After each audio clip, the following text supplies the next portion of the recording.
बिस्मिल्लाहिर रहमानिर रहीम। Cyber e commerce and CMS. হ্যাঁ, ওয়ালাইকুম আসসালাম। আচ্ছা, সপ্তম পর্বের কম্পিউটার ডিপার্টমেন্ট সকল শিক্ষার্থীকে স্বাগত জানাচ্ছি। আমি আজটুফিয়াল Saki, junior instructor, Mymensingh polytechnic institute. আমার আজকের যে বিষয় আলোচনা করব সেটা শিখন ফল বা লার্নিং আউটকাম কি, ই কমার্স অবকাঠামোর মূল উপাদানগুলোর বর্ণনা করতে পারবে তোমরা। তারপরে হচ্ছে ওয়ার্ল্ড ওয়াইড ওয়েব এবং মার্কআপ ল্যাঙ্গুয়েজে ব্যাখ্যা করতে পারবে। আইপি অ্যাড্রেস এবং ডোমেইন নেম সিস্টেম সম্পর্কে বর্ণনা করতে পারবে। অর্থাৎ আজকে আমি যে ক্লাসটা নিব সেটা সারসংক্ষেপ, অর্থাৎ তোমরা কি কি জানতে পারবে, কি বর্ণনা করতে পারবে, কি ব্যাখ্যা করতে পারবে আজকের ক্লাসটা শেষে বা আজকের ক্লাস করার পর। আমরা তৃতীয় অধ্যায়ে চলে এসেছি। তৃতীয় অধ্যায়ের প্রথম প্রশ্নটা কি, ই কমার্স অবকাঠামোর মূল উপাদানগুলোর বর্ণনা। ই কমার্স অবকাঠামোর মূল উপাদানগুলো কি কি আছে? Internet, TCP IP, router function এবং অপারেশন, তারপর IP address, DNS, URL, internet server এবং ক্লায়েন্ট, ইমেল প্রোটোকল, পোর্টস এবং এইচটিটিসিপি। এখন এখানে দেখো যে মূল উপাদানগুলো ই কমার্স অবকাঠামো অর্থাৎ ইনফ্রাস্ট্রাকচার। ই কমার্সের ইনফ্রাস্ট্রাকচারের মধ্যে কি কি পড়ে আর কি? প্রথমে আমাদের ইন্টারনেট লাগবে, যেহেতু আমাদের ই কমার্স, তো প্রথমে আমাদের ইন্টারনেট আসবে। তো ইন্টারনেট কি?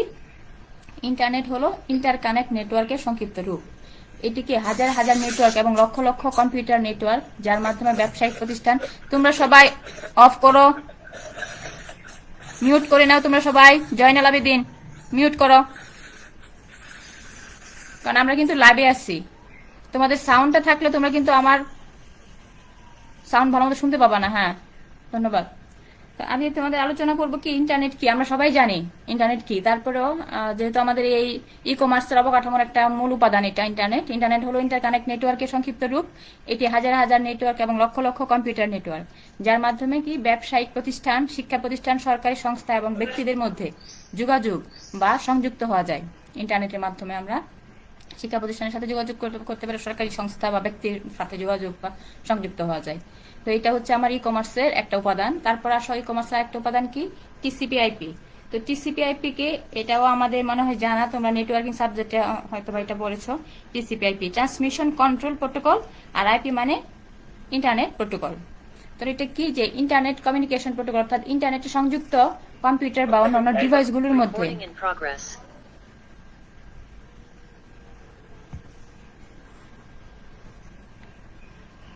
যে ডিভাইসগুলোর মধ্যে কমিউনিকেশনের সুনির্দিষ্ট রুলস, অর্থাৎ আমরা যেই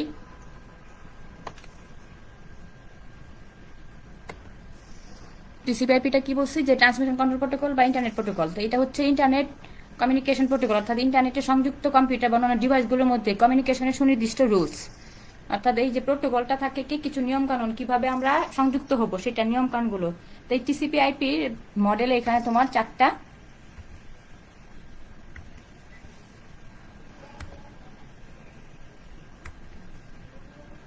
তোমরা যদি এরকমই করো তাহলে তো সমস্যা হবে, কারণ তো পরের স্ক্রিনে যেতে পারছি না, তো আমাকে আবার স্টপ শেয়ার করতে হবে। তাহলে তো আমি জুমে ক্লাস নেব না, আমি লাইভে চলে যাব।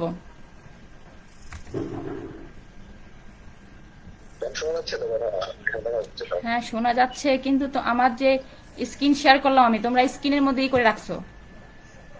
পাওয়ার পয়েন্টে আবার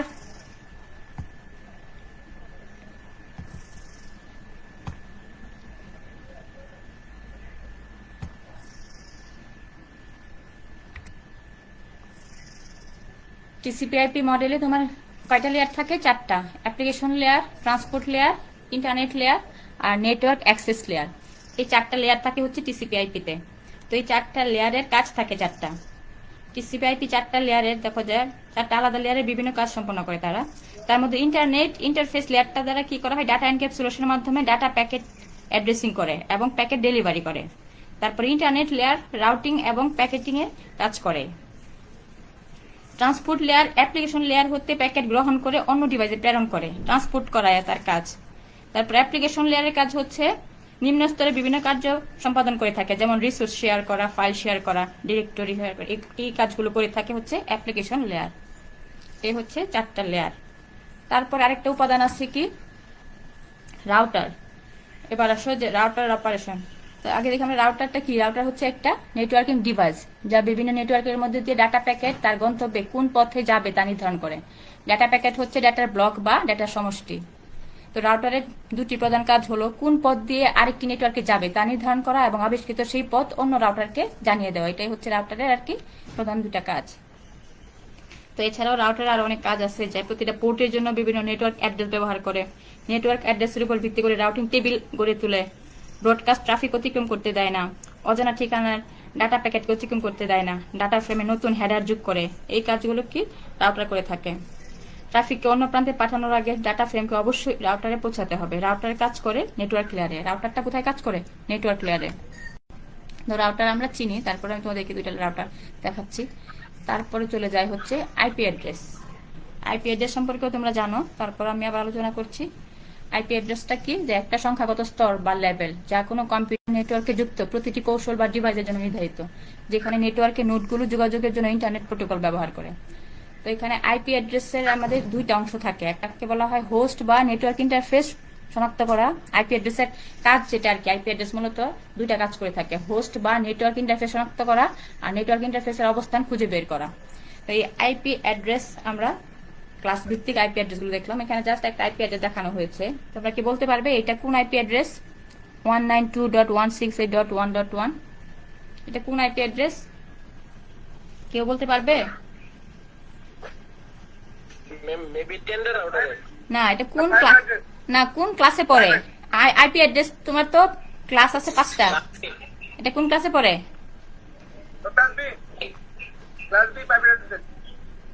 192 দিয়ে শুরু হলে কি ক্লাস বি হয়?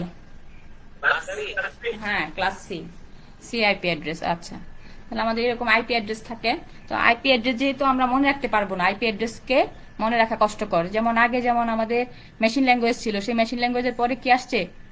Assembly language. তো এরকম তোমার এই আইপি অ্যাড্রেসটাকে মনে রাখা কঠিন দেখেই পরে কি আসছে আমার আরেকটা, যেটাকে বলা হয় আর কি domain name system, DNS server. এখানে ডোমেইন নেম আসছে, অর্থাৎ এই ডোমেইন নেম দিয়ে আমরা কি করতে পারি? মনে রাখতে পারি আর কি একটা ঠিকানাকে, একটা অ্যাড্রেসকে। তো এই পদ্ধতিতে দেখো যে ডিএনএস মানে কি? Domain name system. এই পদ্ধতিতে একটা নিউমেরিক আইপি অ্যাড্রেসকে, আমরা যে আইপি অ্যাড্রেসটা দেখে আসলাম নিউমেরিক আইপি অ্যাড্রেস, তো সেই আইপি অ্যাড্রেসকে ন্যাচারাল ল্যাঙ্গুয়েজে প্রকাশ হয়, এই ডিএনএস করে থাকে। যেহেতু নিউমেরিক আইপি অ্যাড্রেস মনে রাখা কষ্টসাধ্য বিষয়, সেহেতু ডিএনএস এই কষ্টসাধ্য বিষয়কে সহজ করেছে। এই ডিএনএস দ্বারা আমরা আর কি মনে রাখতে পারি। তো এখন এই ডিএনএস এর যে প্রথমে উপরে দেখো রুট আছে, এখানে তোমার কি কি থাকে আর কি, যে .es.com .gov .edu, এগুলো কিন্তু কি ডিএনএস এর একটা অংশ। ডিএনএস এই পদ্ধতিতে কি একটা নিউমেরিক আইপি অ্যাড্রেসকে এটা বলে দিলাম। এবার এটার একটা উদাহরণস্বরূপ দেখো, যে facebook.com, এটা হচ্ছে আমার ডোমেইন নেম সিস্টেমের, এইটা হচ্ছে একটা অ্যাড্রেস। আর পাশে দেখো আইপি অ্যাড্রেসটা কিভাবে দেওয়া, 31.13.71.36। তাহলে আমাদের এইভাবে 31.13.71 এভাবে মনে রাখা কষ্টসাধ্য, সেই জন্য কিন্তু এটা কোথায় চলে আসছে কি ন্যাচারাল ল্যাঙ্গুয়েজে, আমরা যাতে বুঝতে পারি। তারপর আসে হচ্ছে ইউআরএল। এটা হচ্ছে আরেকটা উপাদান ই কমার্স স্ট্রাকচার অবকাঠামোর। তো ইউআরএলটা কি এটাও আমরা জানি, এটার সঙ্গে আমাদের পরিচয় আছে, ইউনিফর্ম রিসোর্স লোকেটর। ইউআরএল হলো কোনো কন্টেন্টের লোকেশন শনাক্ত করতে ওয়েব ব্রাউজার ব্যবহৃত অ্যাড্রেস। তো ইন্টারনেটে ওয়েবের অবস্থান ও ঠিকানার জন্য ইউআরএল ব্যবহার করা হয়। প্রত্যেক ওয়েবের জন্য ইউআরএল হচ্ছে ইউনিক, অর্থাৎ আমরা জানি এটা ইউআরএলটা ইউনিক থাকে, একটার সাথে আরেকটা কখনোই মিলবে না। তো এখানে দেখো যে ইউআরএল 3টা অংশ নিয়ে গঠিত। একটা থাকে হচ্ছে প্রোটোকল, একটা হচ্ছে হোস্ট নেম, আর একটা থাকে হচ্ছে ডিরেক্টরি এবং ফাইল নেম। এই আমি তোমাদেরকে ভেঙে দিচ্ছি, অ্যাড্রেসটাকে দেখাচ্ছি এখানে। যে প্রোটোকল হচ্ছে HTTP, এছাড়া অন্যান্য প্রোটোকলও আছে, কিন্তু আমরা যেটা ইউজ করি ওয়েবে HTTP। তারপরে হোস্ট নেমটা www.facebook.com, এটুকু হচ্ছে হোস্ট নেম। তারপরে ডিরেক্টরিটা হচ্ছে কি আমাদের এই যে গ্রুপস একটা ডিরেক্টরি। তারপরে একটা যে 6654, এখানে যে এরকম নাম সংখ্যা থাকতে পারে, নামও থাকে, কিন্তু এখানে সংখ্যাটাও যে হবে তা না, সংখ্যার জায়গায় আমরা নামও দিতে পারি, এখানে নামও থাকে ফাইলে। তো এই মানে পরের অংশটুকু আর কি, .com এর পরে স্ল্যাশ দিয়ে যেগুলো থাকবে সেগুলো হলো ডিরেক্টরি আর ফাইলের নাম থাকে। তারপরে যাও ইন্টারনেট সার্ভার এবং ক্লায়েন্ট। তো ইন্টারনেট সার্ভার এবং ক্লায়েন্ট সার্ভার কম্পিউটিং হচ্ছে এমন একটা কম্পিউটিং মডেল যেখানে একটি নেটওয়ার্কের মাধ্যমে এক বা একাধিক সার্ভার এবং একাধিক শক্তিশালী ব্যক্তিগত কম্পিউটার একে অন্যের সাথে সংযুক্ত থাকে। তো এটা এখানে একটা ক্লায়েন্ট সার্ভার কম্পিউটিং মডেলের এটা দেখানো আছে, ফিগারটা দেখো যে এখানে নেটওয়ার্কের মধ্যে এখানে ক্লায়েন্ট আছে 3টা, আর এই পাশে হচ্ছে সার্ভার। এই সার্ভারের সাথে শেয়ার ডাটাবেজ অ্যাপ্লিকেশন ফাইল, যেগুলো শেয়ার করতে পারে আর কি সার্ভারের থেকে। তো এখন আলাদা করে আর ক্লায়েন্ট আর সার্ভার তোমরা তো জানোই, এই জন্য এটা আমি আর আলাদা করে বর্ণনা করছি না। পরের অংশে চলে যাই, ইমেল প্রোটোকল। তো ইমেলকে ব্যবহার করার জন্য বিভিন্ন ধরনের প্রোটোকল রয়েছে, তাদের মধ্যে অন্যতম একটা কি সিম্পল মেল ট্রান্সফার প্রোটোকল, এটা আমরা জানি এসএমটিপি যেটা বলা হয়। এটা এমন একটা ইমেল প্রোটোকল যার মাধ্যমে কি সার্ভার নিকট পাঠাতে মেল ব্যবহৃত হয়। 1980 সালে এটা ডেভেলপ করা হয়, যে এসএমটিপিটা। তো এটা কেবল ইমেল পাঠাতে ব্যবহৃত হয়। ক্লায়েন্ট কম্পিউটার থেকে ইমেল রিট্রিভ করতে পোস্ট অফিস প্রোটোকল অথবা internet message access protocol iMap ব্যবহৃত হয়। তো কোনো ইমেল রিট্রিভ করার জন্য পপ ও প্রোটোকল সেট আপ করা হয় এবং মেসেজ রিট্রিভ করার পর এটি সার্ভার ডিলিটও করতে পারে, আবার রেখেও দিতে পারে। তাহলে এটা হচ্ছে কি ইমেল প্রোটোকলের।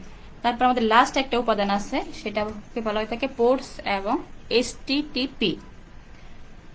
তো প্রত্যেকটা সার্ভার মেশিন তাদের সার্ভিস প্রদান করতে কতগুলো পোর্ট ব্যবহার করে থাকে। প্রত্যেকটা সার্ভিসের জন্য এক একটি পোর্ট নির্ধারিত থাকে। যদি একটি server machine web server run করে তাহলে ওই ওয়েব সার্ভার সার্ভিস পোর্টের নাম্বারটা এই যে 80, যেমন এটা করা আছে। প্রত্যেক ওয়েব সার্ভার ডকুমেন্ট নিয়ে কাজ করতে হাইপার টেক্সট ট্রান্সফার প্রোটোকল ব্যবহার করে।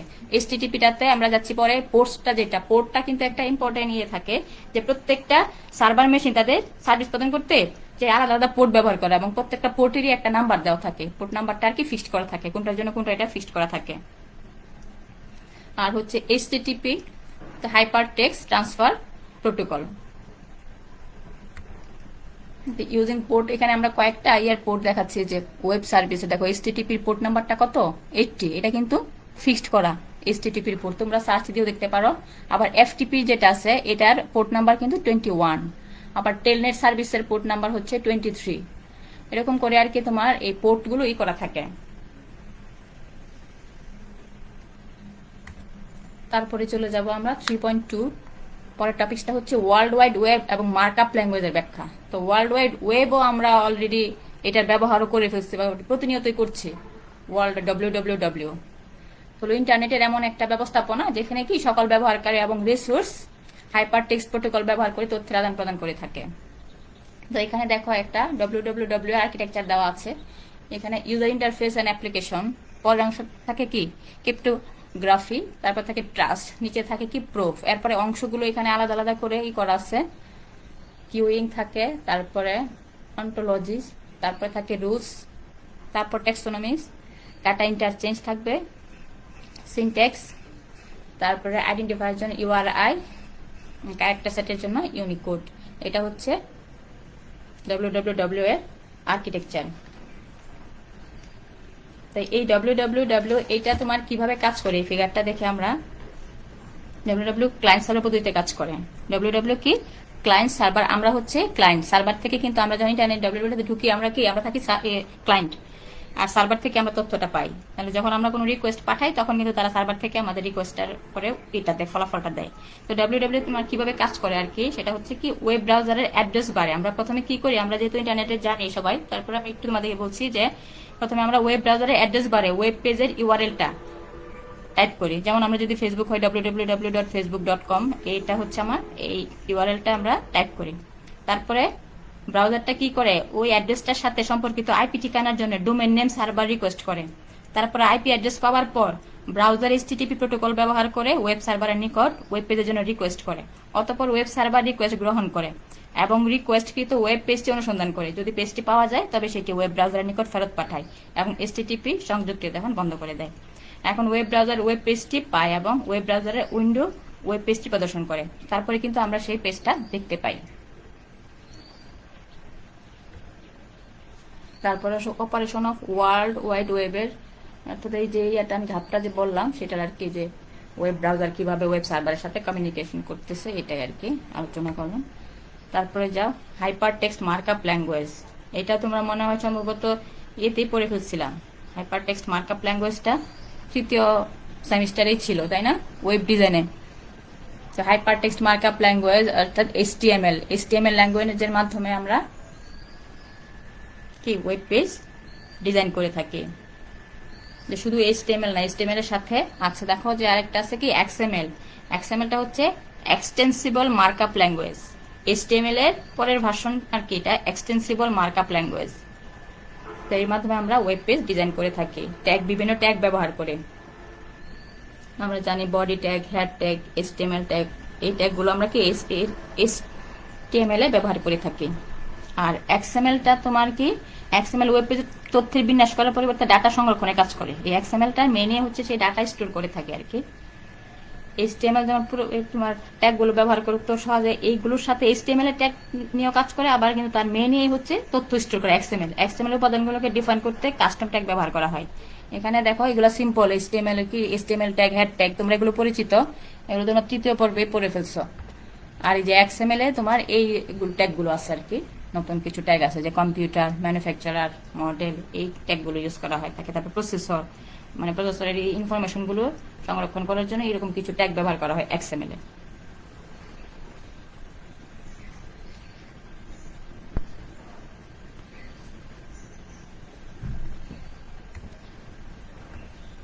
এই আমরা আলোচনা করলাম 2টা প্রশ্ন এখানে।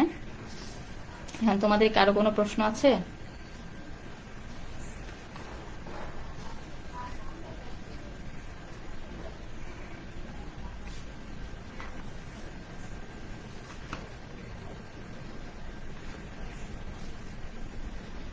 হ্যাঁ, হোমওয়ার্কটা তোমরা লিখেছো? জি ম্যাম। ঠিক আছে, ধন্যবাদ সবাইকে।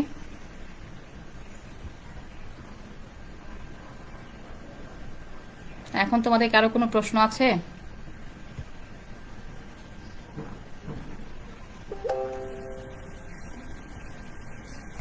জি না ম্যাম। আমার 2টা সাবজেক্টই সহজ, ই-কমার্স এবং সাইবার সিকিউরিটি, তাই না? জি ম্যাম।